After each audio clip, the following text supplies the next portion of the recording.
Greetings, everyone. Thank you for bearing with me for that extra minute there. I hope you're all doing well. We're going to have an interesting topic tonight. We're continuing the Halloween theme for the month of October here. And this one was suggested by Princess Heather Blossom a few weeks ago. And we're just getting around to it now. She unfortunately couldn't join us tonight, but hopefully she likes what she hears later on. Should children watch horror?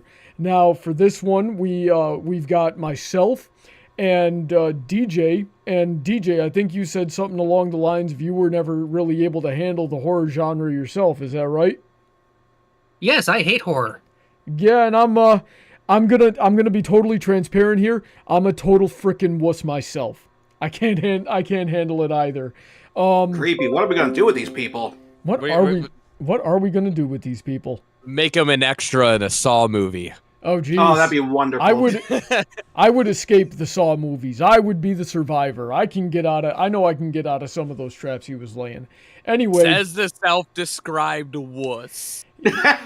I'm a wuss when it comes to horror, but that doesn't mean I can't roll when things get tough. I'm a wuss when it comes to horror, but those Saw movies aren't horror. I suppose so. And this voice you're hearing here is ThatCreepyReading. You should know his content. He does a lot of really good stuff. How you doing tonight, sir? Pretty good. Just had a full day of work, and I'm trying to relax. All right. Well, hopefully this will be a relaxing, enjoyable experience for you. Thank you so much for coming on, especially so last minute. I didn't get a chance to reach out to you until earlier today. So yes, thank you for that. And him and Cruizer live and breathe this kind of thing. Isn't that right, gentlemen? Yep. Oh, absolutely. It's a lot of fun. Yeah, so we should have a pretty good topic here. So how should I refer to that creepy reading? Call me creepy or call me TCR. All right, so yeah, I'll call you. And you didn't introduce me, bitch. Everybody knows who you are. He's Cruiser. Everyone knows who Cruiser. You ugly sack of female pony body looking crap. Anyway, yeah. So you only wish you had a mouth this hot. Jeez, you're even making the O face in that thumbnail. I absolutely. Hey, you're the one who decided to use it, not me. Yeah, because it makes you look like the idiot you are.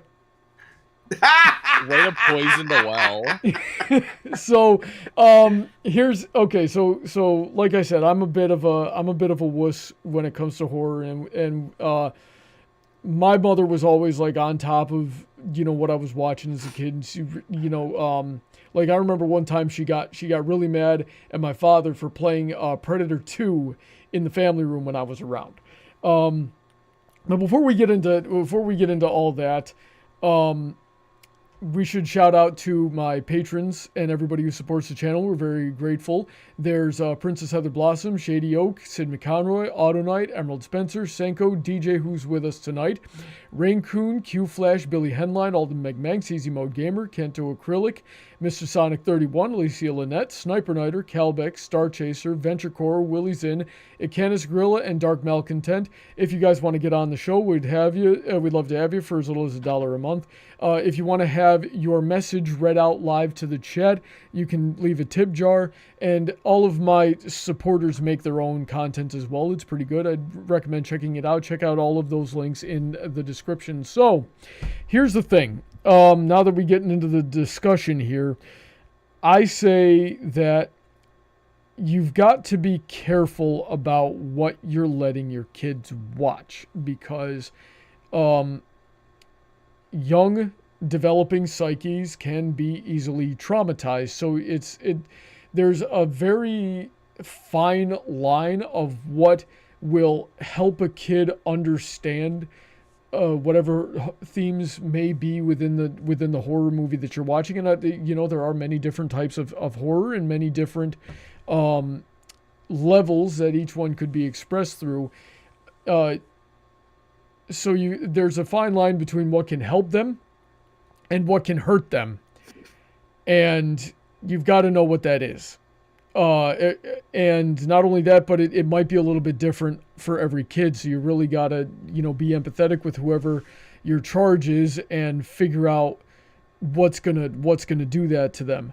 That's my stance on it. I certainly wouldn't let anybody under the age of of I'd say 13 to 16 watch something that we might typically describe as like slasher horror, your Michael Myers, your Jason Voorhees, your Saw, things of that nature. So that's the gauntlet that I'm throwing down. DJ, what do you think about the question for tonight? Well, as someone who doesn't like horror, I'm not someone who would keep kids away from horror, but I think it needs to be a sliding scale. I don't think you should. I think scarier movies would be more for something I would see for kids. Make something that has some darker elements, like a lot of Don Bluth's stuff, or his good stuff anyway. There's some Don Bluth stuff that's not very good. And maybe then going to like classic horror as they get older, maybe like 8 or 10. I think maybe 13, and you can get them into some of the more later stuff. But I wouldn't trust anyone under the age of 16 to watch slashers. Alrighty then. Creepy, what says you about the question for tonight? So me and you have a little bit of a interesting intersection here where my parents and family kept me away from horror, mainly because I had a severe phobia of blood and night terrors, which, wasn't really great to deal with. And, any rational parent would be like, all right, if you're getting night terrors, then anything vaguely horror related is banned. As a result, I now have tattoos and can't stop watching Saw films. So, I don't really think keeping kids away from horror really helps them. I feel like explaining, because one thing that humans have a very, very good mental defense around is the distinction between real and fake. And if you can instill an education about practical effects and enjoy horror films not just on the level of does it scare me or not, but rather on the level of the actual practical filmmaking aspect of it, you will most certainly make them more equipped and well prepared to handle it. Now, obviously, different kids will have different sensibilities, and I don't think you should force a kid to watch something that's more on the horror scale. And whatever you choose to expose your kid to ultimately is your right as a parent. It turns out I don't really think that fictional media is the type of thing that affects kids in such a negative way that they become screwed up as an adult. Especially as someone who's done a bit of research on the topic. Things like real life, gore and death is something that can mess you up. But when it comes to the fictional stuff that's made with CGI or practical effects, I mean, if you tell your brain why it's fake, you show them how it's fake, they're not going to watch the movie like they're watching a real person get killed. They're going to watch the movie like it's a piece of art, like it's a piece of media, like it's Call of Duty. And we all know a lot of kids play Call of Duty, and they saw some pretty horrifying things in that game. And maybe because the context is different, but I don't really think we live in an era of increased violence. I think that kind of debate has been pretty thoroughly won. If video games don't cause violence and death and horrible trauma in children, I really don't think movies do. Alrighty then. Cruiser. Faces of Death, though, something like that definitely ban that. Absolutely. No one under Definitely 18. Real people die. And didn't you have a fight with another content creator not too long ago about Faces of Death? Not necessarily. It was if it was just Faces of Death, I think that would be a bit more acceptable. But nah, it was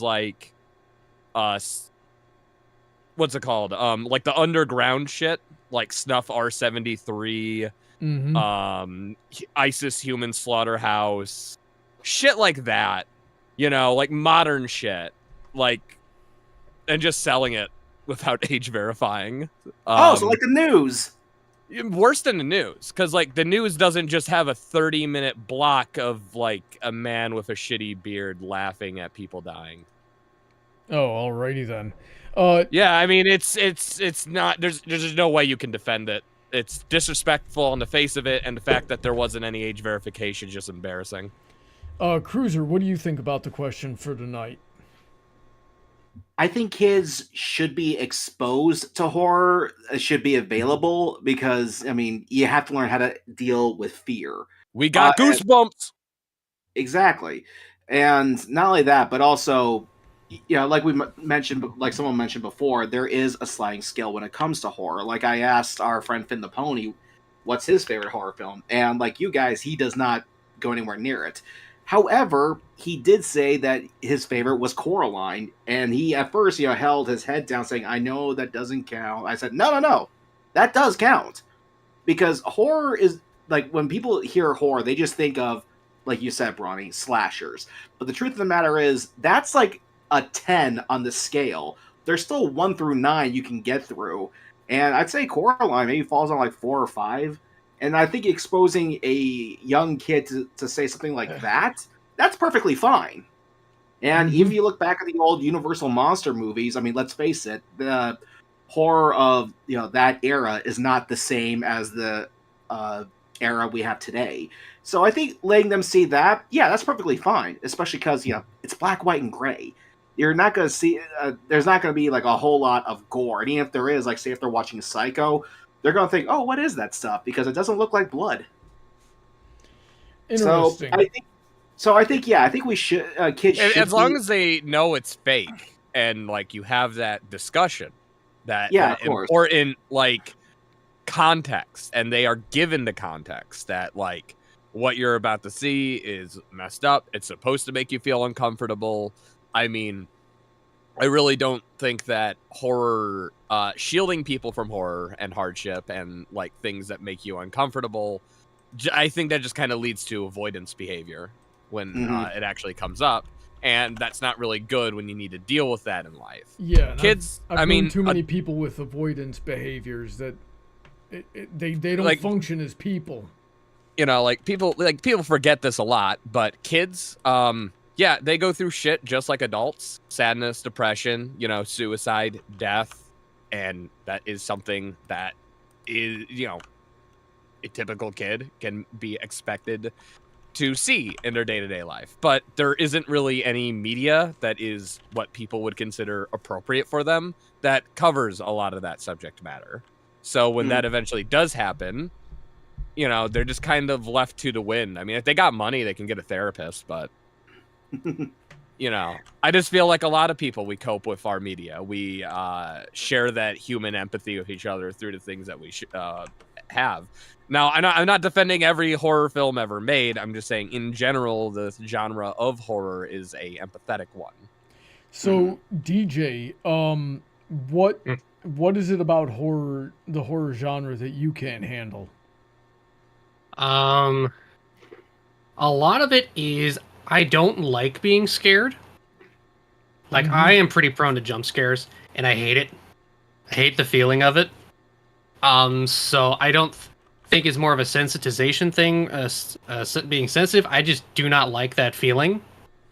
I get no joy out of it. I know some people do, but it's not for me. And for slasher stuff, a lot of it is the grossness of some of it. I can't I don't like the sight of the fake bloods and how people die. That's just kind of gross to me. And for the longest time, a lot of the horror stuff was, even though I knew it was fake,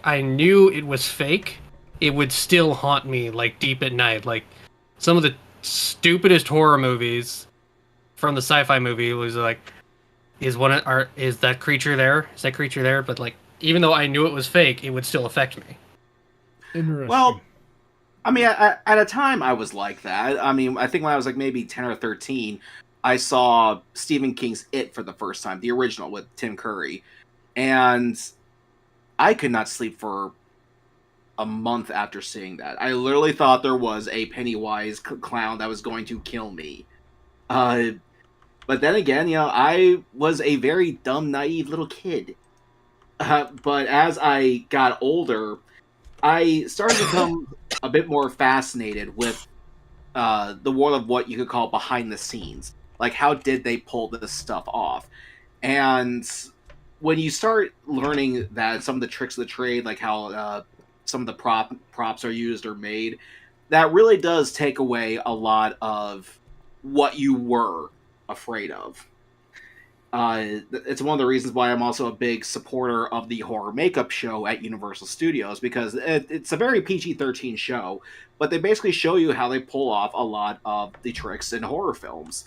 And my favorite part is when a secret's revealed and the entire crowd goes, oh, because now they're in on it. And I think when you learn how a lot of the stuff is done, it will start to calm your nerves here a bit. Yeah, like I don't like for example, and I watched that final scene from A Nightmare on Elm Street where like the mom gets pulled through like the door window. Mm-hmm. Well, now that I know it's a fucking mannequin, I can't like unsee that. It's really funny. Now Freddy Krueger's a meme. You know, I can't take him seriously. The guy's grabbing mannequins. Like, what's scary about that? You also have to consider that kids love horror. Creepypasta, like, I mean, that was mostly kids. I mean, I was 14, I think, when I first started reading them professionally. Five Nights at Freddy's. Five Nights at Freddy's. Literally one of the biggest horror franchises, like, around. What's that new one, like, with the... It's like Poppy's Poppy's Playtime, and that's not really new. That's more of like that's in like the Freddy family of like mascot horror. Mm-hmm. But like, yeah, that like a lot of internet horror is predominantly like enjoyed by people. I mean, like, you know, tweens and teens and stuff like that.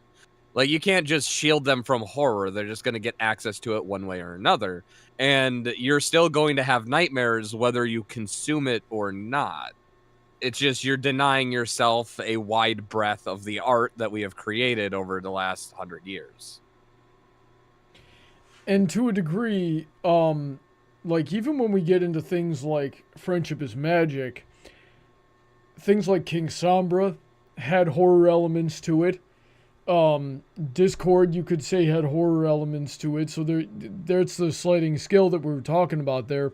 With Sombra, it was really interesting to me, and, you know, part of the whole reason I'm analyzing now is because of the psychological warfare aspect that and again, I'm not advocating like let's show kids Saw 3, you know. I'm not like sitting here saying that, but I will say that, like, you know, would you like I'm better way to word it is I wouldn't really put horror on a pedestal and target movies specifically like that. Like, would you let your kid watch Rambo? If the answer is yes, you probably can let them watch a lot of horror movies. You know, like, I want that standard to be like even across, because like there are dramas that have like, you know, even though kids aren't interested in that kind of stuff, if they were, would you let them watch it? And if the answer is yes, then you may find yourself being a bit more lenient than you probably think. Right, and like Paladin Pony T is saying in the chat, he says, like, what about scary stuff in non-horror movies? And that's sort of what I'm getting to here, is that we wouldn't say, like, Friendship is Magic is within the horror genre.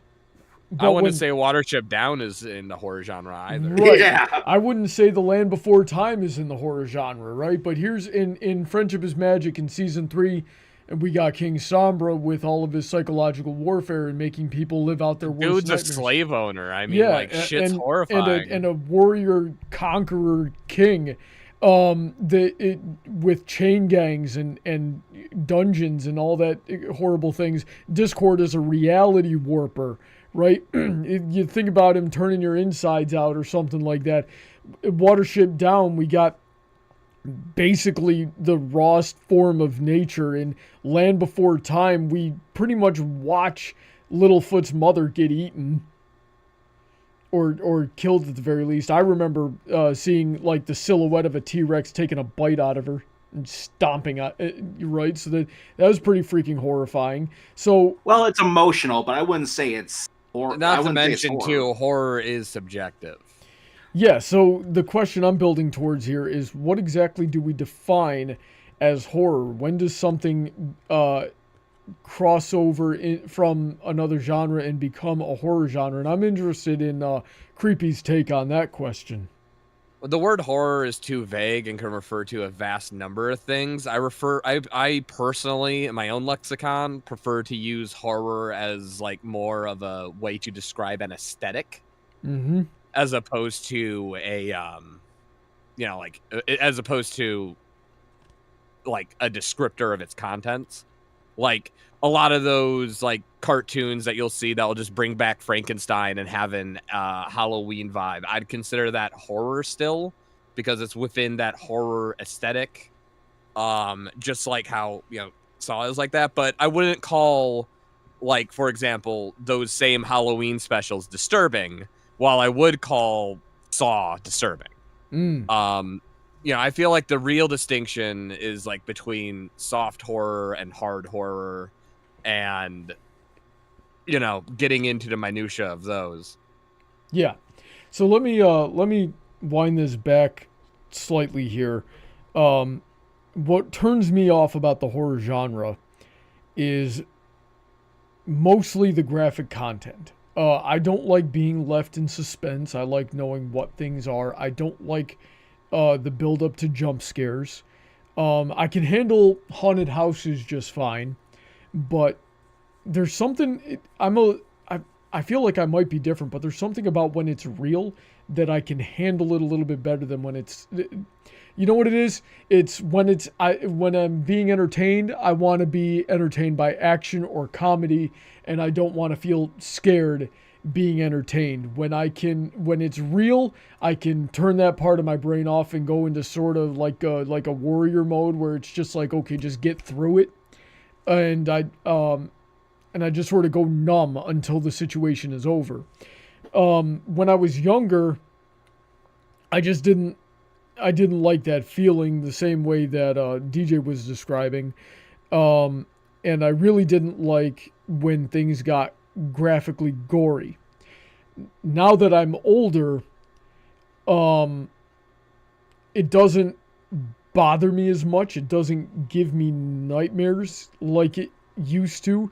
But what it does do is, like, say there's a part where somebody gets gashed in a slasher movie really bad. What that happens there is it reminds me of times in real life when I've seen people get gashed. And I'm yeah. And okay. So it reminds me of things like that. Cruiser, do I need to remind you that at least 4 people have made attempts on my life? So so it reminds me of things like that, and then I'm just thinking about that instead of enjoying the movie. And yeah, I don't like being left in suspense. I don't like that's just like, an enjoyable thing for me. Like The Thing. The ending to The Thing drives me up a freaking wall. You know what I'm saying? Yeah. I mean, I kind of come from a school of thought where, like, I've literally, for a film class I took, had to watch this, like, long-ass, like, freaking 6-hour, I want to say, like, a 6-hour film where it's literally just a low hum that turns into, like, a loud siren. I would have dropped the class. No, I mean, the thing is that when you do stuff like that, with a lot of those experimental things, it's like designed to evoke a certain emotion, right? And it also, being left with your thoughts that are that long kind of invites speculation. And I don't know, there's just like a lot that horror has to offer outside of pure entertainment value, because there's no way in hell I'd ever do that again. But I'm kind of glad I had the experience. It's kind of the same vibe that I get with Tetsuo the Iron Man. If you got a bunch of stoners in the room, that is an experience of a thing. But I would never watch it again on my own. like I never. And I feel like a lot of horror movies are objectively terrible because of the low budget nature of the genre. Yeah. Let me share some of my experiences with you. Okay, but can I speak? I've been wanting to answer something. I'm sorry. I'm sorry, I didn't know. Go ahead. Yeah, because when you're talking about when do we officially go into the horror genre and not something else, it comes down to atmosphere. Okay, the whole point of horror is, again, that sense of feeling uneasy, that there's something creepy that's coming besides this guy. There's something creepy in the air. You can sense it, you can feel it. You can get that from anything from like a simple game to what was it called? Zombies Ate My Neighbors. Like they use a lot of creepy sounding music in that game, even though we're talking like the old Sega and Super Nintendo. Same thing with the classic black, white, and horror films of the early 30s. It's that atmosphere they create, and you can even say that about films like, say, The Sixth Sense, which is most people refer to as a thriller. There's something just kind of off or creepy in the air about it, and the horror scale I would probably rate that maybe a 6. So it really comes down to the atmosphere. When you say look at what happened with Littlefoot's mother. That wasn't creepy. It was just emotional. It was sad. Or in the Never-Ending Story, when that horse drowned, that was sad. It wasn't scary. So it really comes down to the atmosphere. And beyond all that, what I think separates those in terms of their genre is that those were sections of the movie and not the whole thing. And these were the villains, or these were the things that we were fighting against, and there was a fighting chance and there was hope. When you're dealing with Michael Myers or Jason Voorhees or Chucky or Freddy, who's getting to you when you're asleep, and for some reason when we vaporize all these other horror movie villains that I mentioned, they just keep walking slowly towards you, and no matter how fast you run, you can't get away, or they find a way to sneak up on you, things like that. We got I think we got Michael Myers. They finally put him through a wood chipper. Yeah. They also blew him up, and they had Flava Flav take him out once. Oh geez. No. It was Busta Rhymes that fucking killed him. Yeah, I was about to say. It was Busta fucking Rhymes that killed that guy for like 10 years. That was literally it for 10 years. Just fucking ending on Busta Rhymes, trick or treat, motherfucker. That's how we got Michael. The freaking I think it was the second Jason movie. Correct me if I'm wrong. Where I remember I remember the opening of I think it was the third or fourth Jason movie. The police were talking like, "Oh, Jason's back," and they say, "What do you mean he's back? We cremated him." And somehow he came back. And what was funny though? Like Jason X. We watched that one recently because my fiance threw a Friday the 13th party. Whenever there's a Friday the 13th, she throws a party. We marathon Jason movies. So we played Jason X. And I wouldn't even describe that film as a horror movie. It was so stupid and campy and hilarious. But they blew him to shreds, and then the spaceship itself put him back together as a cyborg. Yep. Yeah, but there was hope. And here's a question: do we consider the Predator movies to be horror? Are they horror or are they action? Especially the first one with Arnold Schwarzenegger, right? Because the way that thing was hunting all of those soldiers down, it had a scary vibe to it. But at the end of it, Schwarzenegger started figuring out how to fight back, and then we had hope and a fighting chance, and I think that's what really separated. It's something about the hopelessness that I really don't like. Am I onto something? What do you guys think? I think you're just describing what you think makes a good or bad horror movie, but I feel like that's a little bit far away from the question of should kids consume horror? Or should children watch horror? And the answer, I think, is an emphatic yes, if the answer is that broad. Now, if we're going to talk about hard horror, I feel like it depends on the kid. It depends on how educated they are and how much of a mental defense they have. Like, if you let them play, I don't know, Gears of War, then Saw shouldn't be a problem for them. You know what I mean?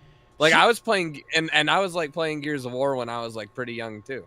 I don't know. It just like all you need to be able to do to really watch those more harder horror films is have a understanding of fiction and nonfiction, and your brain will do the rest. The problem is that horror films are made to trick you into believing that people are horribly dying, and when you're only left with that context, that's when like the kind of trauma of I just watched someone die really sets in. So it's really bad parenting. Yeah. That's the issue. As opposed to the films that we're watching, especially since like people really don't object when like you hear like a 12-year-old playing BioShock. You know, it's like. But I think video games though is that's really a different format, because I think kids understand fantasy violence in video games better than they do with movies, because it's pixelated images. Not only that, but most of the time they control it. So it's I can name you some cartoons right now that are so fucking horrifying and disturbing that no child should watch it. top of the list, Ren and Stimpy. Jimmy Screamer Claws. Is that an anime? Look that up. Is that an anime or something? That's an animator. He animates using his Xbox Kinect. Interesting. He does it mostly while high on shrooms and other medications. Of course. And he made a film called Where the Dead Go to Die. It's an anthology, and it has like everything under the sun. You know, like violence against children, yes. Like child abuse, yes. The big P word, yes. Does it have bestiality? Uh-huh. Throw that in there. This is satanic as fuck, boy. And oh my god, yeah. He makes music videos. He's made movies. I mean, Where the Dead Go to Die is probably the most graphic. But, you know, I mean, like, even then, he, like, makes short films that from time to time. But I guess the point I'm trying to say is that pixelation and animation don't make the difference. Like, it's really just the commitment to, like, either something, like, incredibly disturbing, like, hyperviolence and, like, real-world issues. And, you know, just, like, because, like, you know, I would like, to describe Saw, those are fun, stupid movies. You know, I mean, they're graphic and gory, yes, but they're about as fun as stupid as Gears of War is. So I never saw a Saw movie, so I'll take your word for it. The first one was like good and actually like horrifying, and then like it kind of teeters on to like insanity in terms of plot, and then like the traps kind of get one up to every film as they get more budget, and then it goes like fucking off the walls. They try to reboot it. It was not being rebooted well. It did not. Spiral wasn't good. Jigsaw wasn't good, but Saw 10. Yeah, I just saw that movie, actually. That was really good. You're talking to a guy who met Jigsaw, dude. That's my franchise, okay? That is oh my god. Finally, they brought back John Kramer. But, you know, I mean, like, the Saw films, I don't know, they're not any worse than Gears of War. And if you that's where I'm, like, kind of, like, saying where it's, like, you know, at the Saw films and, like, Hostel stuff, that's where it's, like, we're at Gears of War and some of the other ultra-violent video game equivalents. Now, you can go even deeper than that and start talking about esoteric horror films or horror films that are so, like, graphic and disturbing that it really fucks with you. And, you know, I'm probably in agreement with you that those should probably be kept away from kids, but that is by far so far and away from anything mainstream that it's not going to be a genuine concern unless you see like a Cannibal Holocaust. I mean, if you know anything about the controversy surrounding that, it was so graphic and I think you could even say realistic that they actually had to bring the actors in the show. No, they're not dead. They killed a real turtle on camera. Like, it's yes, that part's true. They did just do animal abuse, some real YouTuber shit, you know, on screen. Yeah, that movie, like, I'm glad I saw it, but I have no intentions of seeing it again. Yeah, exactly. I'm glad that I saw it too, but I think the film could have been made and made the same point without torturing a real turtle. Yes. Poor turtle. Rest in peace. I feel like not enough people talk about that turtle, man. That turtle gave everything for that movie. Yeah, and to be fair, the director did say he regrets doing that. Yeah, but like, here's the thing, right? Even though the director regrets doing that, I remember reading that almost all of the actors were unanimously against it, and he was like the one who's like, it has to be there. Oh, that part I didn't know. So, I mean, I could be wrong. I could be misremembering because because I looked into this because I was on a huge disturbing movie kick. But, you know, like, once you get to realm of, like, in this movie, it's so hardcore, they kill a turtle on camera, I think we can just say, hey, you don't need to be watching animals die. And, like, that could be the reason.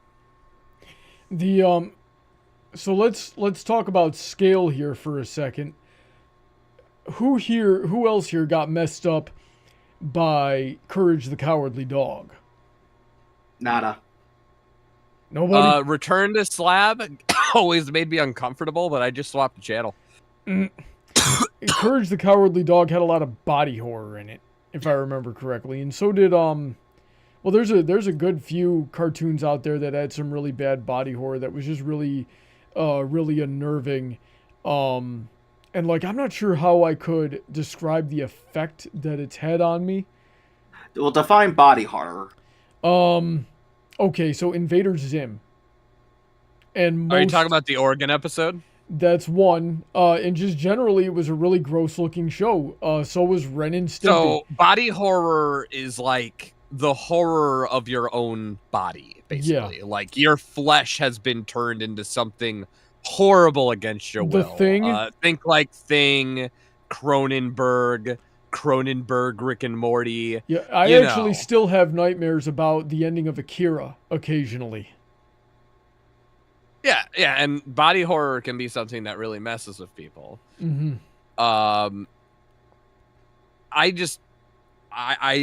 That, like, when we're talking like scale, you know, like I said, I'm so far outside of that realm that it's kind of like, you know, I've seen content that exists in the real world that has the ability to traumatize adults and kids alike.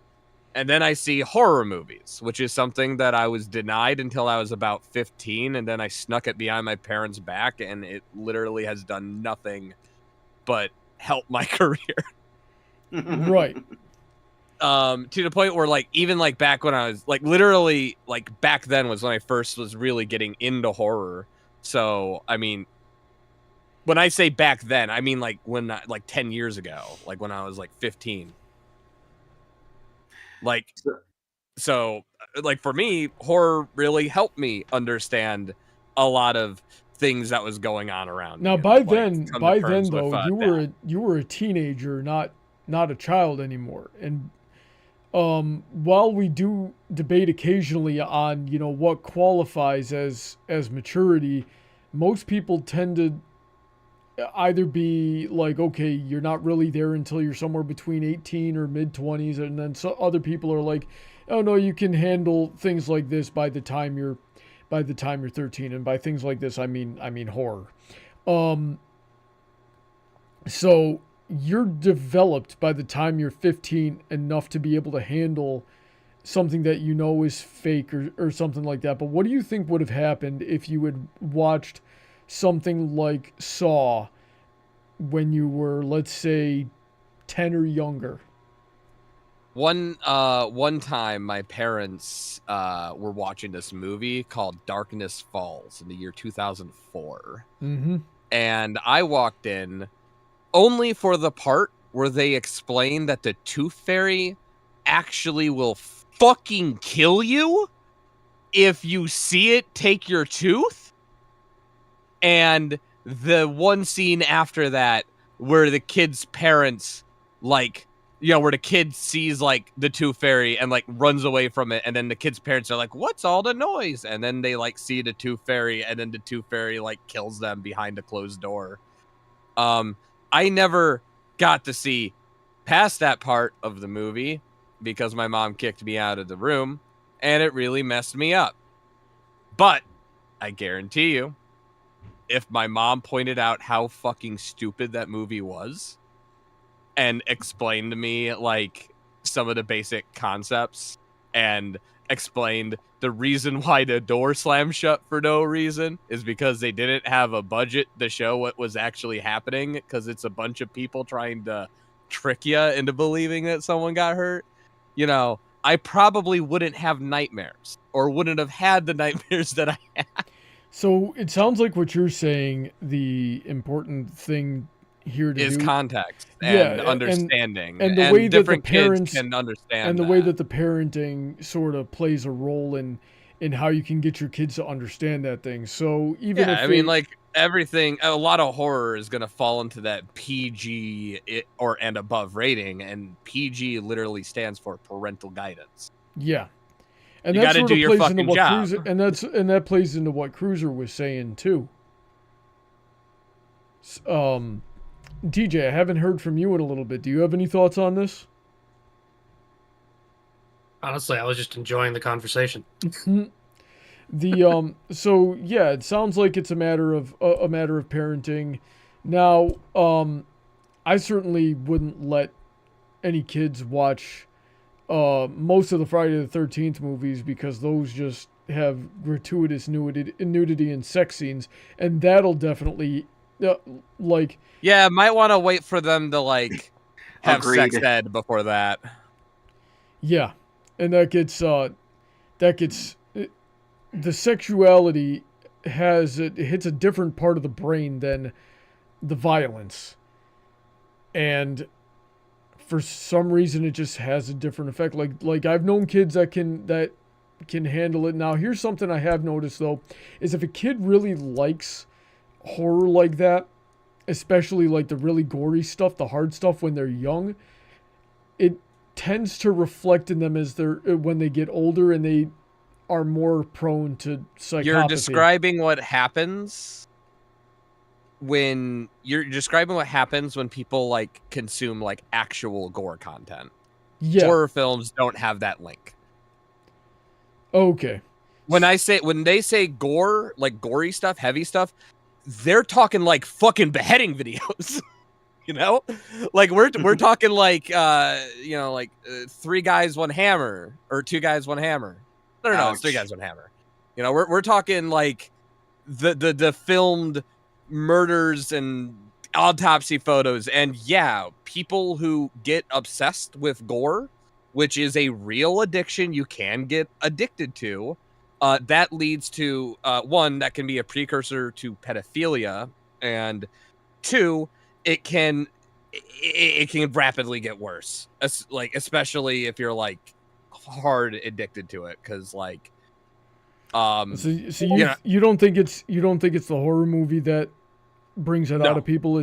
Horror movies can lead to the like interest in real life gore, and then that leads into that, but the movie itself is fictional. You know, like the brain, even if it's not necessarily developed enough, will be able to tell the difference between a actor doing a unconvincing scream and the real cries and for help of like a man being hammered to death. Gotcha. I mean, look at it this way.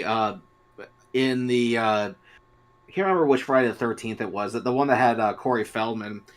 Whenever they were doing a sex, or at least a scene with nudity, or I think even one of the more violent scenes, they made sure he was away from that. Okay, the crew of the movie made sure that he did not see it. So if the crew of a horror film knows to keep kids away from this, so should you, the parent. What do we think about Coraline? Because Coraline absolutely was beautiful movie. Coraline was kind of marketed towards a younger demographic, wasn't it? Yeah, and I wouldn't really think there's anything wrong with it. It's probably like the best you could do with a kid's horror film.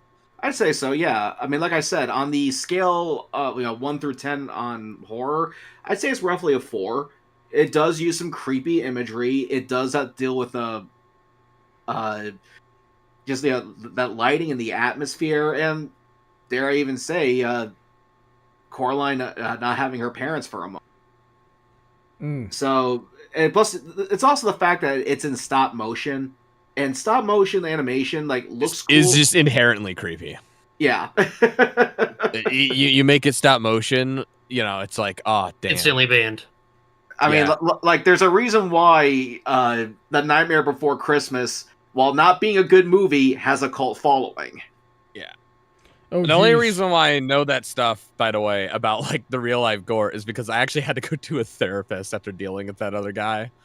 So like I actually talked with like a medical professional about this, and that's how I learned that gore addiction is a real thing, and that basically what happens is repeated exposure to traumatic events kind of leads into like an empathy porn feedback loop where you see something, you vicariously live that yourself and experience that acute trauma. And when you repeatedly expose yourself to acute trauma, which is usually described as a panic response that goes away after usually between a few hours, that can lead into actual trauma where they have felt like they've experienced these situations for themselves. Like, even though they know that this never happened to them, just because it was so repeated, it led into like actual PTSD and other mental health side effects, which can also desensitize you to like things like children being hurt. And then if that goes down really far, it gets really bad. And there are some really shitty internet. We were actually talking about addiction last week, and we brought up the concept of when you start craving something like that, then the drug wears off and you need more of it to have even less of a reaction over time. So you end up needing to consume worse and worse content in order to get that high that you're looking for. But there's a huge distinction between this kind of content, which has become so easy to find on the World Wide Web, and the people pretending, because the people pretending aren't really fooling anybody, at least not where it counts.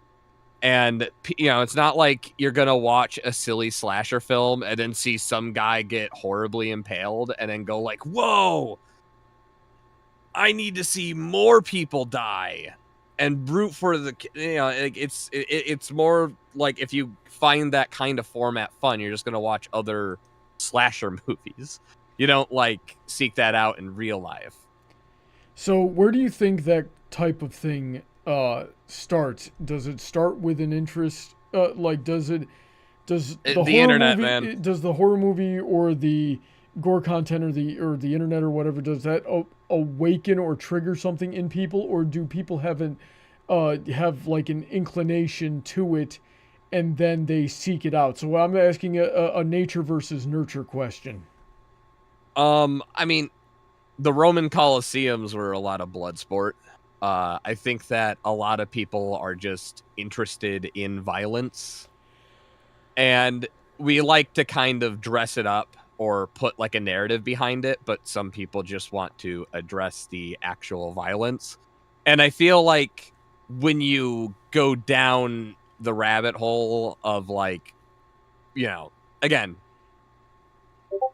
where I literally draw the line is like when you're like watching like real life people having stuff happen to them. Mm-hmm. And it's like, I can understand morbid curiosity. I can totally understand like the academic reasons for consuming that content too. I hate that some people treat it like entertainment.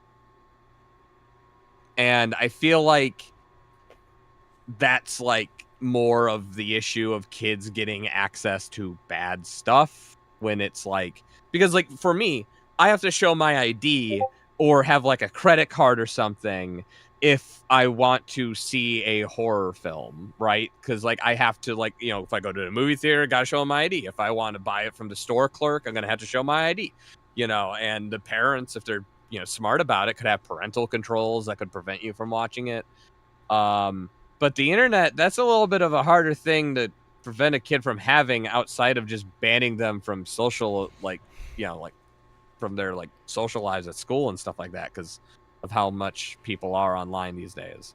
So, I mean, giving kids access to the internet, it's not really hard to find like horrible graphic content of like real people getting ousted, and it's not hard for kids to kind of get into a loop of consuming and getting involved with that empathy feedback loop.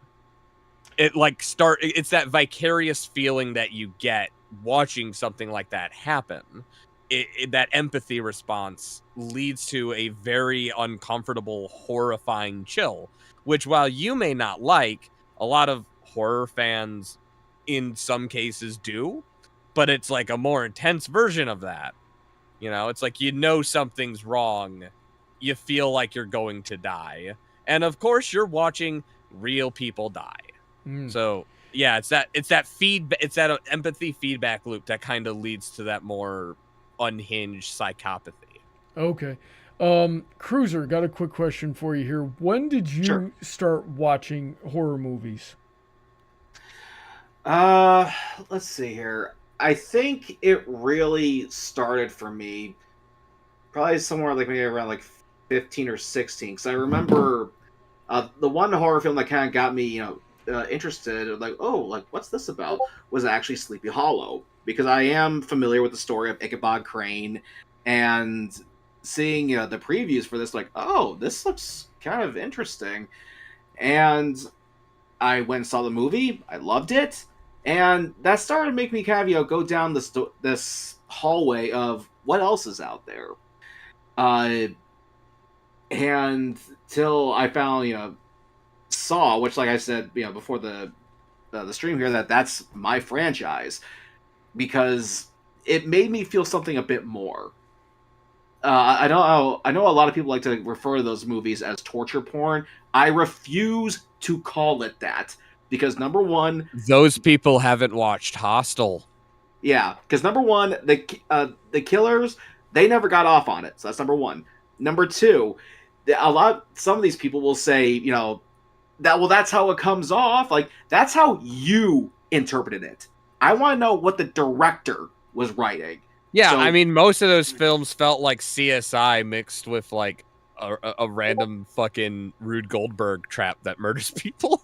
Yeah, and there's a underlying silliness to John Kramer being like this omnipotent cancer patient that like orchestrates like Rube Goldberg machines of death that he somehow knows all the outcomes to, like to the point where it's like we're 10 movies in and still fighting secret apprentices.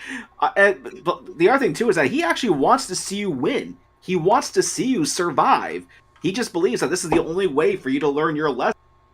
That's what he ended up doing by accident, granted, but still, someone like there's Jason, like a philosophy to it. There's like a message behind it. There's like a political statement that they made with the movie, and I think that's like a lot of additional art that adds to the graphic horror of it. And the horror is used to illustrate how disgusting they find some of these practices to be. Are you disgusted and uncomfortable by the violence? Well, you should be uncomfortable with the state of how things are, too. It's art that is using the ugliness of the world around us to make a statement. That's not true for all horror movies. Some horror movies are just dumb. Yeah. Like Hostel. Exactly. I never. Or the Human that. Centipede.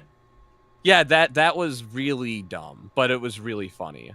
Yeah, I mean, to be fair though, it's not as graphic as people think it is. It's done, pardon the pun, tastefully. The first one, not the other two. But yeah, with Saw, like, they were actually able to do a bit more than your typical slasher like Jason, Mike, or Freddy. And straight up, if you can play Gears of War, you can watch Saw. And there's just there's an old saying: the closer to death you feel, the more alive. The closer to death you are, the more alive you feel. And horror is a good way to simulate that experience, because you get that uneasy feeling, then it's over, and you walk out of the movie. It's like, okay, all right, I lived through that.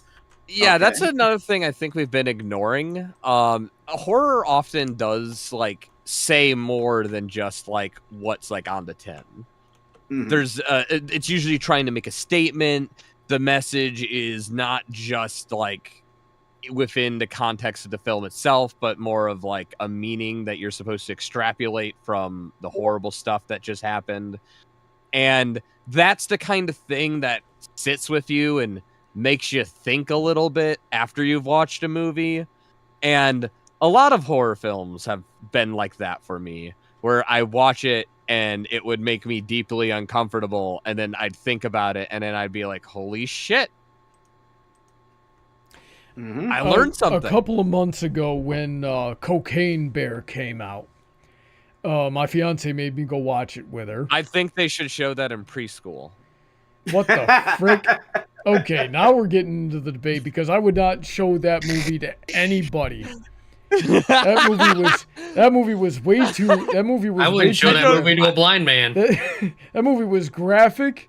I mean, I haven't seen Cocaine Bear. I was saying that purely based on the title Cocaine Bear. Like imagine it's like, oh, what are you doing in class today, sweetie? I watched Cocaine Bear. I would burn the school down, okay? If my kid came home and said we watched Cocaine Bear, heads would be rolling. It would be. I don't have children, so it's not my problem. I don't like that mentality either. But no, you don't have to. Yeah, I'm not near children, so a lot of this stuff is like from an outsider looking in. That's my perspective. And I guess we would have a different perspective. I've worked with children a lot. Yeah, I like I said, I don't want to see kids get hurt, and I don't. That's part of like why I got into that drama with that guy.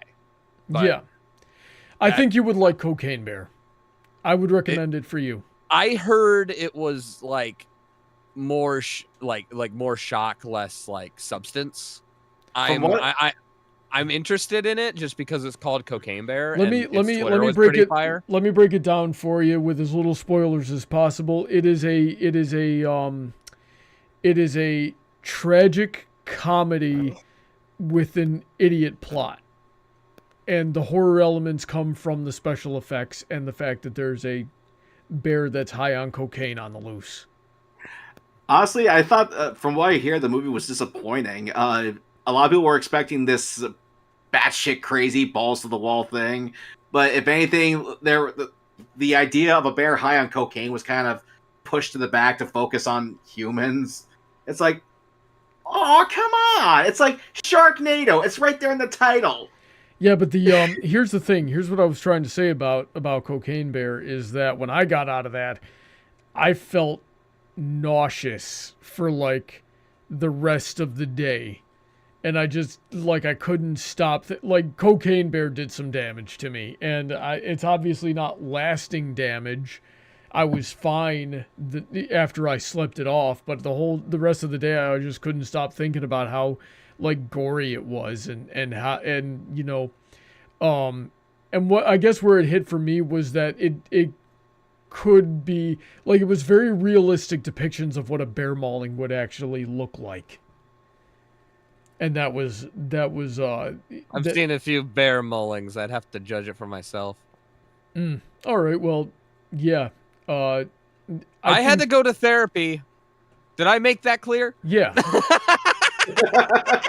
Well, in that case, you know what? I do think you would enjoy it, Creepy. So I'd recommend the movie for you. Get back to me and tell me what you think. I consume all horror. I'm a walking repository of like the entire genre. Yeah. So that was an issue for me, and certainly if I was a kid, that would have really made me nervous. So there's definitely the scale there. I know people that still have. Keep in mind that what you're describing there is an acute traumatic response. It's fine to experience those from every now and again. It's not fine to repeatedly and intentionally make yourself feel that. And I think this is where I'm really learning a lot from you tonight, Creepy, because in my experience with horror fans outside of you and Cruiser, they like horror, but they also like the gore and the real grimdark tags on film fiction and just really, really gory things. Oh my Snuff god, films, I remember. and they always turned out to be these really weirdo people at the very least, if not just outright psychopaths. Well, let me tell you this story, Bronny. The highest grossing movie in the Alien franchise was Aliens vs. Predator. And a lot of people were pissed off that it was PG-13. Even though it made the most money, it was a match that people have been wanting to see.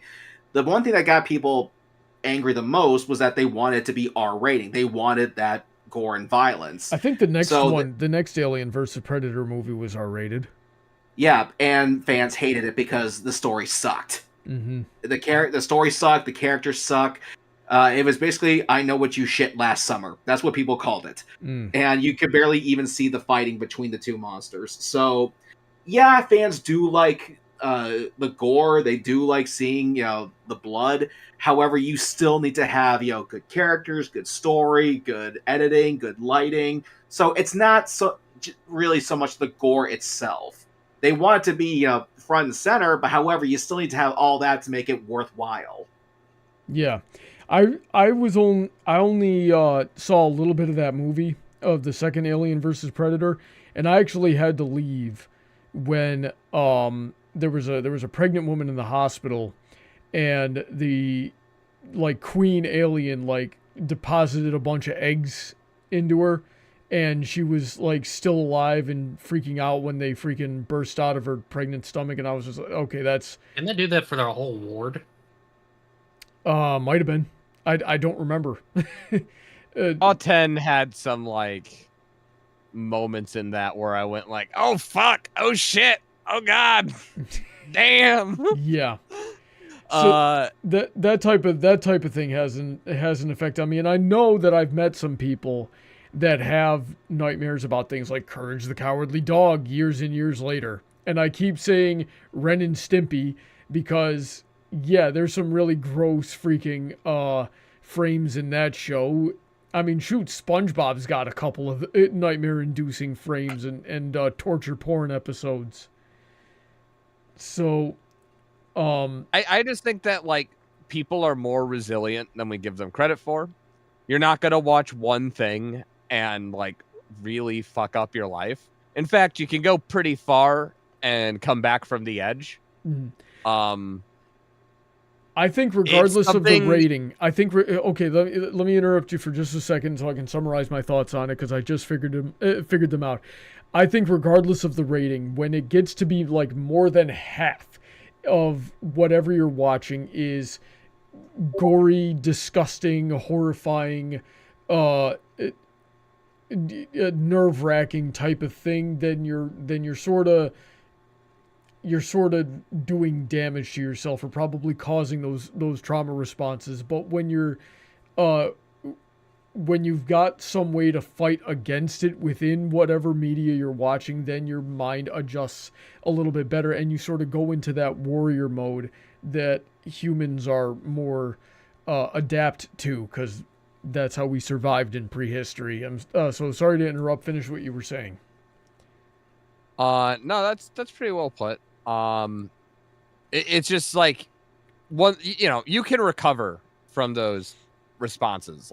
You can, it's not something that usually sticks with you in a life affecting negative way, and unless if you're repeatedly exposing yourself to it to get that kind of response back.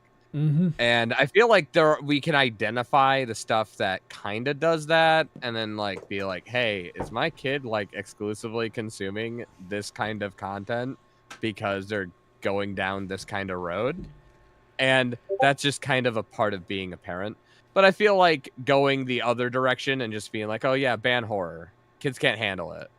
I feel that really is one of those ways where you're just going to make them as more conservative serious. as I am, and as protect the children. Please, somebody, please think of the children as I am. I'm not even like ban the horror.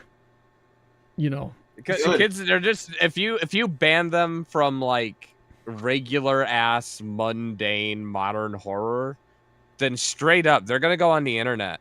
And let me tell you, the internet's much scarier and it's much easier to find worse. Now, let me ask you guys this, because we're talking about should kids watch horror. Would you count the original Twilight Zone as horror, or at least a horror that's safe for kids? that's certainly suspense thriller. I would almost more put that as a thriller. I don't, at least from what I've seen, there's not a whole lot of horror, I would at call least it compared horror. to modern horror. But It's do you not think like it's not gory, it's not graphic, it's usually not violent, but it certainly still is horror. And would I you wouldn't say- say there's anything wrong with it though. It's would done you say it's safe tastefully. for kids? Would you Yeah. say it's good for kids? I wouldn't say it's good for kids. I don't think kids would find it entertaining, but I wouldn't tell a kid to get out of the room. And what about something like Are You Afraid of the Dark? Oh hell no, that shit's awesome. I wouldn't. I'd watch make that. them watch it. If they got scared and tried to leave, I'd roundhouse kick them and make them sit back down. Training begins now. I think it's too scary. Bow. Sit down and watch Are You Afraid of the Dark? I remember vaguely that when I was really young, I think like 12, I had this nightmare where one of my cousins was attacking other members of my family, and I went to go like grab her and pull her off, and she turned around and had this face. How do I describe this face? It was like her head was suddenly mutated and giant and green, and had like this huge mouth of sharp teeth and eyes like protruding, and like out of the top of the head, and just growled at me. And that woke me up, and that messed me up for a while. And then like a couple of years later, I happened to be thumbing through some books at a library, and came on the Goosebumps section, and I saw that face on one of the covers. So I must have like seen that cover at some point in time when I was real young, and it stuck with me subconsciously. Now, I've never read a Goosebumps book, and I don't think I've ever seen any of the show. But that's how little it takes to really have an effect. I don't know if there was any sort of way to prevent that kind of thing, and I don't think that was really any sort of core memory or defining moment for my childhood. But it definitely had an effect. So it's something you want to be aware of. And I think that's what a lot of tonight's discussion is coming down to, is really... It just comes down to parenting. Yeah, just be... don't Help be your kid understand the world. Don't be an absentee parent. Like, yeah, if you sit your kid in front of the entire Saw series, and it turns out that they, like, get the wrong thing from it and start looking up gore and stuff, well, then I think that's just because you're a dumb idiot who didn't, like, teach your kid.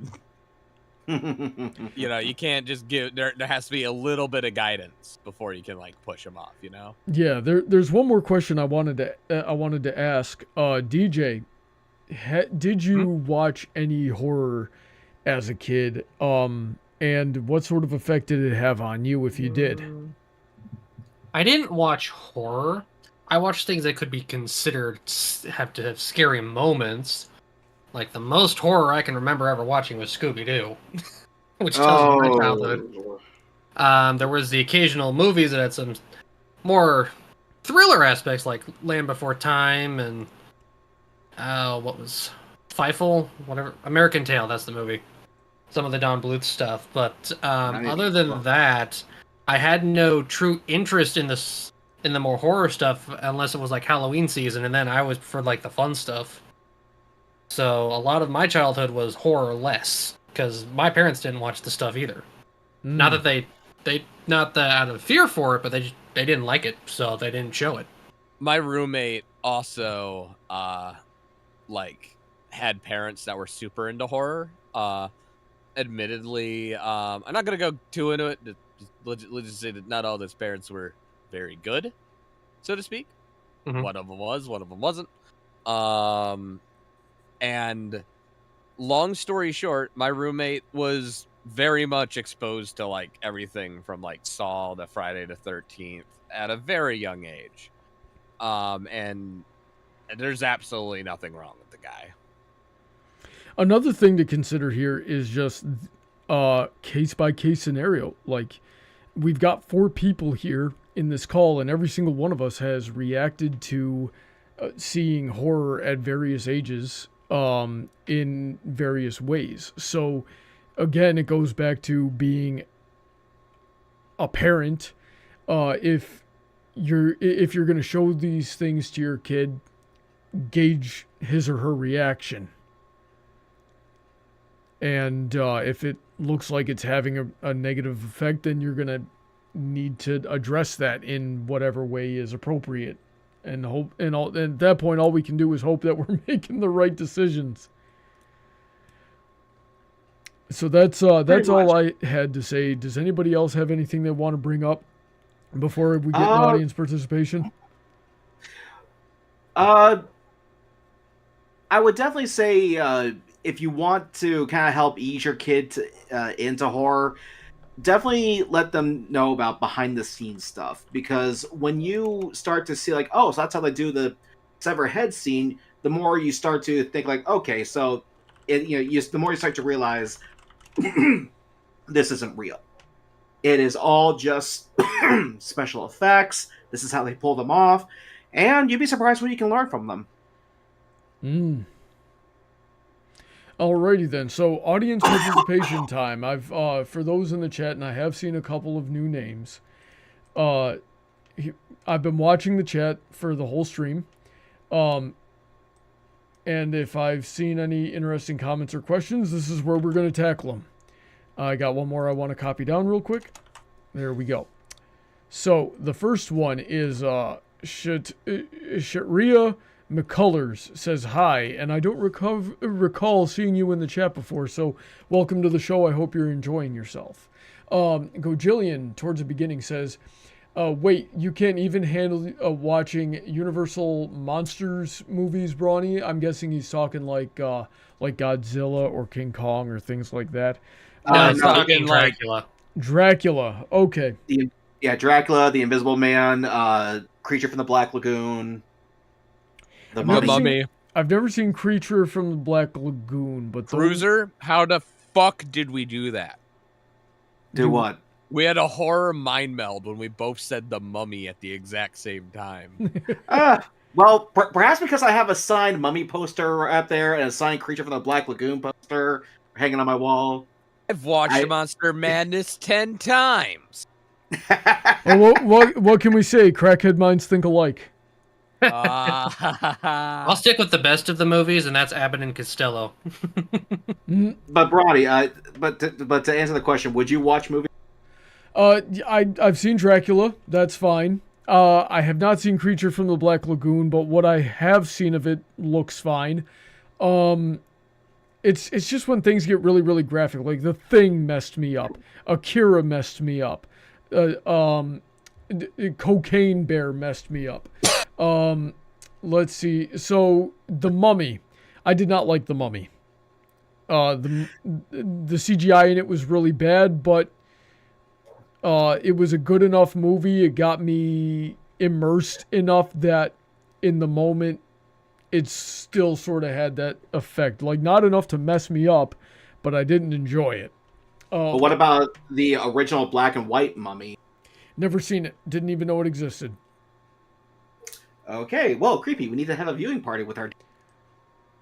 The only one I've seen is Frankenstein. I tried to watch the original Dracula. I got so bored within the first hour. I tried to watch Frankenstein, but I don't remember any of it because I was just my brain was just constantly making side references to Young Frankenstein, and it completely took me out of everything. Frankenstein. Yeah, Frankenstein. Rusty says, 2 questions. How old are we talking about and what's the rating? And I think we addressed that kind of thing. I think under the age of 12, you really gotta watch out for explicit gore and explicit sex. And shoot, I wouldn't even I think humans are more inclined and more able to process and handle violence than they are for sex. If you teach a kid how to fight or hunt or something like that early on, most kids are going to process it just fine. If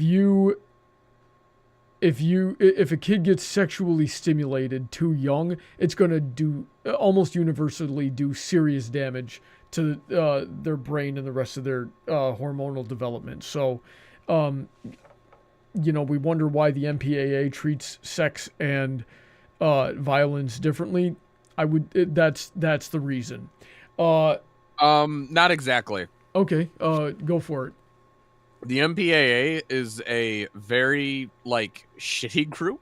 Well, I agree there, but go ahead. The sex and nudity thing is mostly a way to remove homosexuality from films, because if you show a gay person, they can put that under the sexual content category and give it an X rating, which has happened quite a bit in the last 20 years.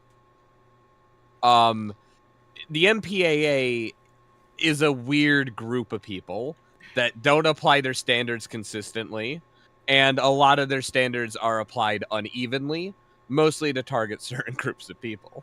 Actually, and there's actually an interesting documentary about the MPAA called "This Movie Is Not Rated," and there's actually a couple of people who go undercover to try to figure out who these people are. And Creepy's 100% right. They actually don't have any real standards. They just take these people, sit them in front of a movie. Yeah, they literally get 5 random parents, have them watch the movie, and then, or rather, usually it's a supercut of the worst stuff, but sometimes they'll watch the movie. And yeah, I mean, I know there was this one guy who literally filmed a wall, and basically the MPAA makes you pay X amount of money per minute or hour or whatever, and it's a minimum of X amount of minutes and hours, and he managed to kickstart enough money to send them 10 hours of footage to fucking review.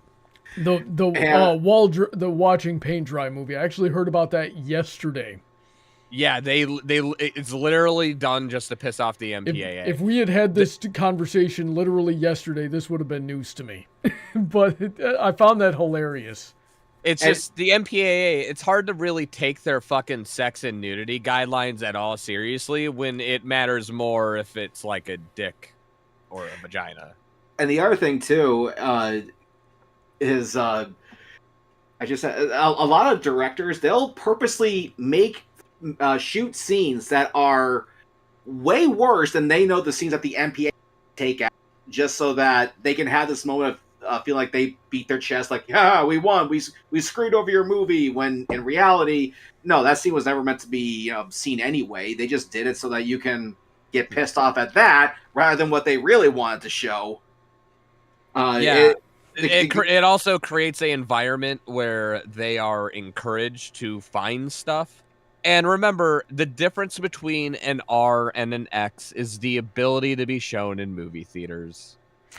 And there's one other thing that I learned about them from this documentary, and that's just I just lost that shit. So let me say this: I knew the MPAA sucked, and but. You didn't know that a female vagina got you an X rating, but a male dick was okay? I didn't. No, I did not know. Yeah. If you have I knew they sucked. I knew they had weird, all over the place standards. I didn't know the finer details of it. So and now I don't really think that takes away from what I had said that started that side tangent, though. So what I would like to do, hopefully someday, is I need to learn more about what you guys. I want to see this documentary you're telling me about, and then come back to it, to how bad the MPAA really is. But I think whatever their reasons Comic Code for it, Authority, but for movie. yeah, I think whatever the reason may be, that doesn't take away from the fact that humans process sexuality different than violence. So I actually think it's good that we treat sexuality more seriously in our movie ratings than we do for violence, at least as Americans. And the thing that I wanted to say earlier that I just remembered is that a lot of times studios, they don't really do this anymore, but back in the day, studios would make a PG-13 cuts of the movie, but then release the R-rated version on DVD and call it the unrated version. Yeah. Then there's which objectively destroyed a lot of movies too. The standards, I know the standards were different in different eras as well. Like I know I've seen who was that guy he was on? He was on that guy with the glasses.com. He was the bald guy. Cinema Snob. Snob, would bring up movies occasionally or review movies occasionally and be like, oh, we're watching a PG we're watching a PG rated movies. Hey, there's tits in the background there or something like that. So yeah, there's a lot of the, like when the MPAA was like first introduced, they did not really do well. Basically when it comes to that situation, they used to be pretty lax, especially when it came to the violence front. I know Red Dawn was like a PG-13 movie, and wasn't one of the Hammer Dracula movies rated G? Yeah, that's a whole story in itself. But the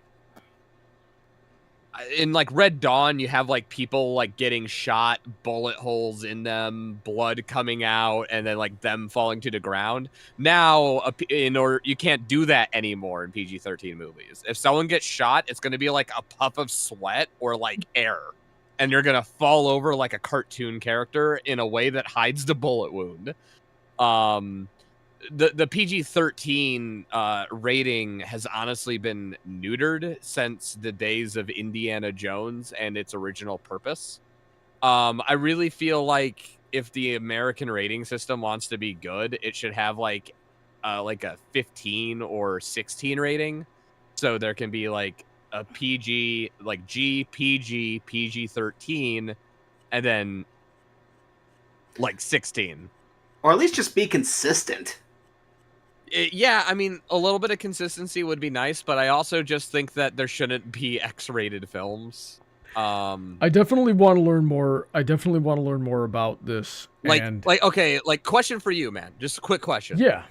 What's the if you have to be 18 to watch a movie, an R-rated movie, then what is the X rating? Is it super R-rated? Is it for 25-year-olds? Do you have to be like 21? Like, no, it's just like these movies are allowed to be in movie theaters and these ones aren't. And it's really dumb. I thought the X rating was just to differentiate just straight up porn. Nope. Well, let me ask you this, Creepy. What's the difference between X rating and NC-17? NC-17 and X are the same thing. Okay, because I've only seen 2 NC-17 rated movies. One was Showgirls, which a lot of people aren't familiar with. It's a stupid movie. And then came this movie by John Waters called A Dirty Shame. Now, when I was, keep in mind, I was over 21 at the time, but I was more like, here is like an actual, NC-17 rated movie. I'll see what it takes to actually get that rating now. And I see it, and usually the answer is female nudity. Not even that. What was in the movie was honestly nothing much. I mean, were there tits? Sure, but most of them were not even on women. They weren't even on men either. They were on inanimate objects. Interesting. I'm like, really? That's what it took? The American rating system is a joke, is the takeaway from this. Exactly. Yeah, and I can agree with that. I think parents have more sense than the American rating system. Taylor Clark says, Brawny, have you seen The Witch? No, I have not. Paladin Pony T says, Brawny, do you think creepy audiobooks are just as bad, or are they worse than movies because of the imagination? And that, for me, I think that's going to come down to person. For me personally, a horror audiobook would be fine. For me personally, the visual is what gets me the worst. Now, if I read something really visceral, that also does it for me. Like this one time I read a film fiction where Princess Cadence turned evil, like a Nightmare Moon situation, and had to get banished to the moon, and then she came back 1,000 years later. And basically when she turned evil, she made literally all of Equestria just turned to hatred, and everybody was killing each other. And after they banished her, in order to they couldn't really undo the spell that she placed on Equestria, so they had to just neutralize it. And that just made everybody really like lethargic and apathetic to a point where they wouldn't even eat. So ponykind went extinct, and the only ones that were left were the alicorn. So she comes back and is slowly learning all this, and the ponies that she sees turns out to be animatronics that the alicorns made so they wouldn't be lonely.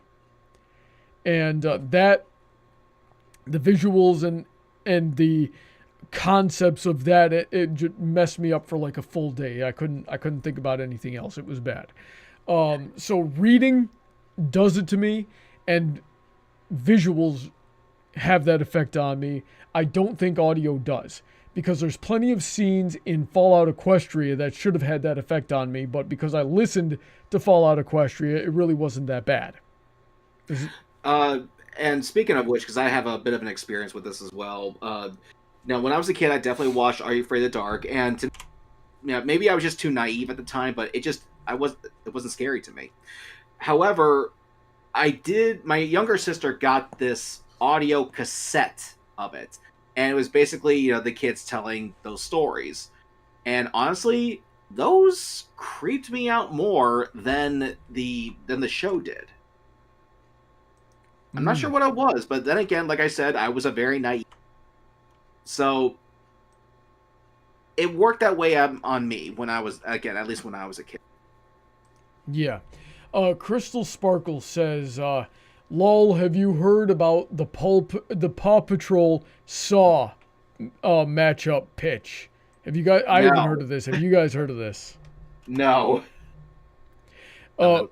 Warrior of Virtue says, when you do a serious deep dive into Coraline's lore, it's genuinely terrifying. And I bet it is. There was another one I actually saw a meme the other day, and it was the scene from Up when they were still kids, and the girl says to the guy that was old in the movie, she goes, "Have you seen 9? It's like Coraline, but for dudes."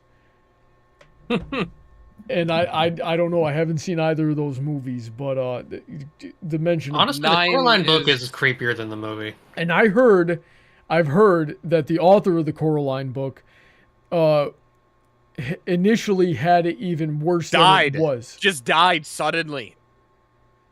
Fake news. We're spreading it. All right. Right here at Brony Debates.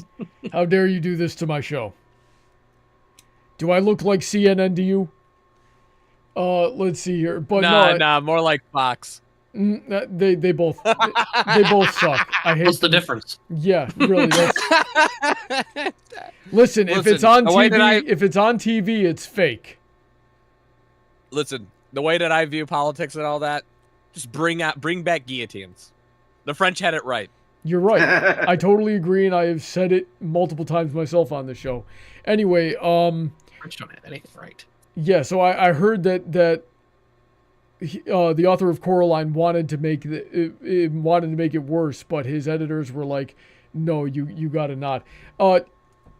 That randomly made me remember the book of It, and which I have not read, but what I've heard of it is that you've got Pennywise, who basically is like this psychic being from before time, and if you believe what you're doing to it can hurt it, then it will hurt it.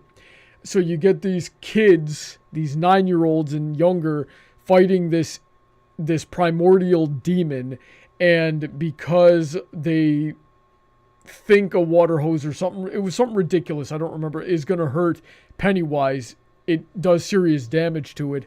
But then, not long after they defeat this Pennywise as kids,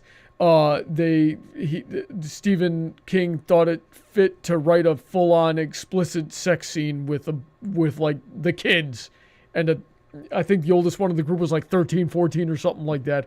Like, dude, you're gonna go from we're just innocent kids to that in the literal next paragraph. What the frick? So Taylor Clark says The Never-Ending Story. What do we think about that? Does that one count as horror? I've never seen it. I wouldn't say so. I mean, if it is, it's definitely lower on the horror scale, lower than Coraline. Yeah. Let's see here. Nathan Duazo says, Brawny, I was going to tell you that my monster form is the Goblin from the Ultimate Spider-Man movie, 'cause he's huge. That's what I meant. What do you say to that, punk? I say you're cringe, learn how to write. Let's see here. Paladin and Pony T says, Brawny, do you think horror stuff loses its power the more you see it? Because I noticed that a story can only be scary once, or scare you once. I think some people can get desensitized. I think if you watch something enough times, you'll get desensitized to it. But for me personally, I'm not going to watch something more. There's very few things I watch more than once, and if I didn't enjoy it, then I'm certainly not going to watch it more than once. Yeah, that's where you and I differ, man. I've seen a Gretzko literally over 1,000 times. You have a tattoo, I know. Yeah, back then it was only at like 300 or 400. Crazy. All right. Half Random and Crazy Production says, Happy Tree Friends. That was not... Yeah, I mean, again, the atmosphere. That was not played. Remember when I said that, like, there's a huge, like, mental defense against, like, fake and, like, real shit? That's, like, kind of where... I mean, don't get me wrong. It's definitely going to disturb and make a kid feel uncomfortable, as I hope it should. But it's not gonna, like, lead you down the beheading rabbit hole. I remember,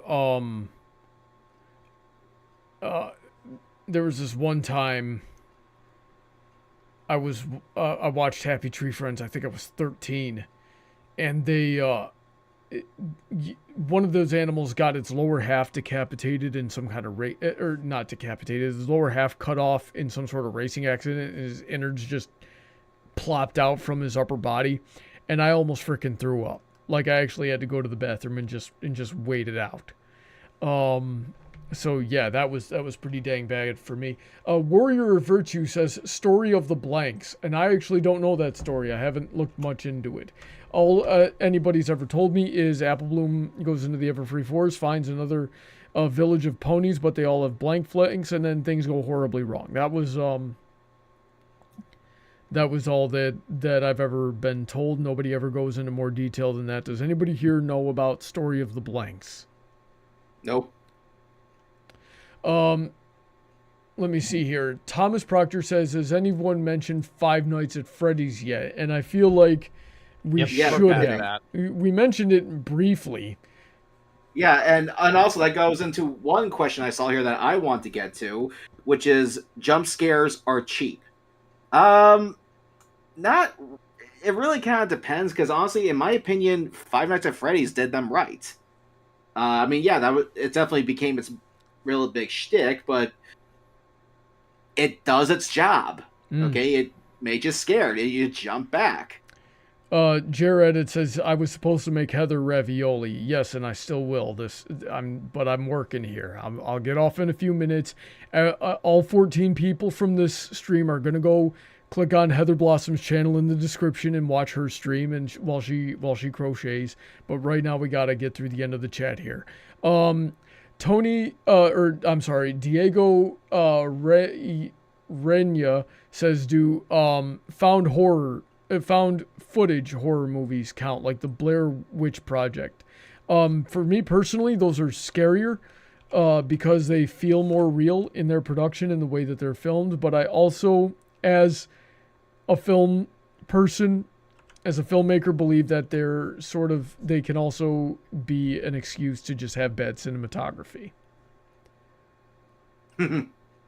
So that's my take on that. And Taylor Clark says, "What other guy, creepy?" So who is the other guy that you were fighting with? Oh, Plague Moth. Made a whole video about it. That has all the info. Alrighty then. It's a little morbid to go into at this point. Yeah, so creepy, your subscriber count dwarfs mine, but on the off chance you guys are not aware of Creepy and his work, go check out these videos of his. Which you said it was Plague Moth? Yeah. And yeah, that's about it. So here's what we're gonna do now. We're gonna go around. We're gonna give our closing thoughts. And one thing we learned, I'm gonna say that while my thoughts on things have not really changed, I still don't really think we should show any sort of graphic content to kids. And go out of my way, nah. Yeah. But there is something to be said for training yourself to be able to handle sort of visceral things in life. Because a lot of people, when they run into things like that, like, God forbid, there's an accident of some kind and you're in a good position to help people. You don't want to freeze up because you've never seen blood before. But yeah, there's a very fine line, and be an active parent. I've learned a lot tonight about the MPAA as well as psychology, which is, something that I pride myself in taking a study to. So Creepy's given me some more things that I got to look into, and I'm grateful for that. I'm sharing my therapy lessons. Yeah, and that's, listen, we're all about education on this show. You too can recover from trauma. I'm sure. Cruiser, what are your thoughts and one thing you learned tonight? I stand by with what I said and how I feel about it. I think kids should be exposed to horror, but you gotta know which is the right one for that age. But the big thing I learned tonight is, my God, Bronny's a wuss. Yeah, what a loser. I know, I freaking hate that guy. I mean, like at least like live action stuff I can kind of get because it's made to look real. But Happy Tree Friends, really? Gamer. I mean, don't get me wrong. There's a few of those Happy Tree Friends that made me go, ooh. But it's such a child-drawn cartoon. It's like, yeah, like, don't get me wrong. It's not like in a real life sense. It's more in the like, oh my God, ooh, oh, that looks like it hurt. Creepy. Final thoughts on one thing you learned tonight. No, I don't necessarily know how much I learned. I definitely had a lot of fun going down these trains of thoughts because it's not like I really have an opportunity to do that because I'm not really thinking like, what should kids have access to, especially since I'm a 25-year-old adult with no kids actively in my family. So, but why would I be thinking about kids? So, other than that, I definitely do think that horror is a art and something that is beneficial and definitely can be experienced in more than just one way. And, we all have that morbid curiosity towards it. Alrighty then. And DJ, closing thoughts on one thing you learned tonight. I think I'm also still stuck in my ways on how I started, but it's been it's been really great getting to hear more from those who are more of horror aficionados. It's been very interesting to listen into this conversation. And while my mind isn't changed, I am glad to know more. Alrighty then. So thanks everybody for tuning in. I hope to see you all at Heather Blossom's stream directly after this one. It's actually going on now. It's been going on for 41 minutes. This took a little bit longer than expected. But yeah, if you would like to be on the show, we'd love to have you. Check out the links of everybody that supports the show, as well as what you can get in return for your support in the description. We're very grateful to everybody, especially the $10 and up tier, such as Heather, who we're going to go watch the stream right now. DJ, who's with us. There's also Shady Oak, Sid McConroy, Autoknight, Emerald Spencer, Senko, Rein-Kun, QFlash, Billy Henline, Alden MacManx, EasyModeGamer, Kanto Acrylic VA, Mr. Sonic 31, Alicia Lynette, Sniper Nighter, Calbeck, StarChaser, VentureCorp, Willie's In, Icanus, Gruila, and Dark Malcontent, executive producer of Titan Art Studios. Check out all those links once again. And yeah, Creepy, thank you so much for coming on such late notice here. Did you have fun tonight? Oh, hell yeah, man. Good. It was a good night. Great to have you on. What kind of topic should I invite you back on for in the future? Well, I cover cartoons, I cover horror. You know, let's actually do a deep dive about Saw with Brawny. Just make them watch Saw X. I think stronger men than you have tried. That's what I think. Anyway, I think I could snore loud enough. Just you wait. We're gonna. Can't confirm. I've heard resetting the nasal passageways is a good treatment for sleep apnea. So gamer. let's find out, shall we? Anyway, outside. It fucking worked. What the hell? Oh god, I can breathe again. If I was going to be mean about it, if I could be mean about it too. And you know what else is a really good, really effective way to treat sleep apnea is weight loss. Oh man, I've already lost a ton of weight. I can't congratulations! lose too much more. Yeah. All right, well we're gonna close this out here. Stay safe, everyone. You know, Halloween's coming up soon. We're gonna have a good one. God bless. Say good night, everybody. Good night, guys. Gamer. Bye. Did you just say the gamer word on my stream? Society.